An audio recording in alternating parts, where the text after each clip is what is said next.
Our top stories now. First off, a small Cessna plane made an emergency landing in a Carp last night after the pilot reported a problem. Ottawa firefighters responded to a call from a command centre in Montreal shortly after the pilot had taken off from Carp en route to Northern Ontario. He thought the Cessna may have had engine damage, but crews on scene inspected the plane and gave it the all clear. Construction gets underway in Canada today and may cause some traffic delays. Castle Frank Road will be narrowed to a single lane between Sheldrake Drive and Glamorgan Drive. Crews will be working on the storm sewer in that area. Slow-moving traffic and delays are expected during the construction, which will take until the end of the month. Mayor Jim Watson is speaking out about the dangers of indoor tanning salons. He will proclaim this Melanoma Awareness Day in the city of Ottawa. With more on the story, we go live to reporter Melissa Lamb in the newsroom. Melissa, good morning. Good morning, Annette. Well, the mayor says it's important to spread the message about protecting youth from the dangers of indoor tanning salons. Here in Ottawa, melanoma is the second most common type of cancer for youth aged 15 to 29. Tanning salons have been in the spotlight lately as an Ontario politician is fighting to have them banned for youth under the age of 18. We've been collecting your thoughts, and here is what you said. Jennifer Sheehan Hannah wrote in saying information and awareness are key to when it comes to tanning in booths or outdoors.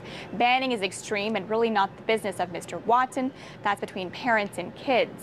Lee Andrea Watson also wrote in saying they should be banned for all of us regardless of age. With all the great self-tanning products now in the market and with spray tans becoming more affordable, there really isn't much of an excuse left to go to tanning beds. And a ban on tanning salons for youth under the age of 18 is already in place in BC and Nova Scotia. Annette? Okay, Melissa, thanks for that. We'll get an update on the province's labour talks with Ontario's doctors today. Health Minister Deb Matthews says the province is considering its options. She agreed to use a conciliator, but insisted the doctors must accept a wage freeze and that an agreement must be reached by last night. The OMA rejected that, saying that wasn't enough time and want to start conciliation today. Hundreds of people marched in downtown Montreal yet again to protest a deal aimed at ending a bitter dispute over high Quebec tuition fees. In the days ahead, student leaders will vote on the deal, which was hammered out on Saturday.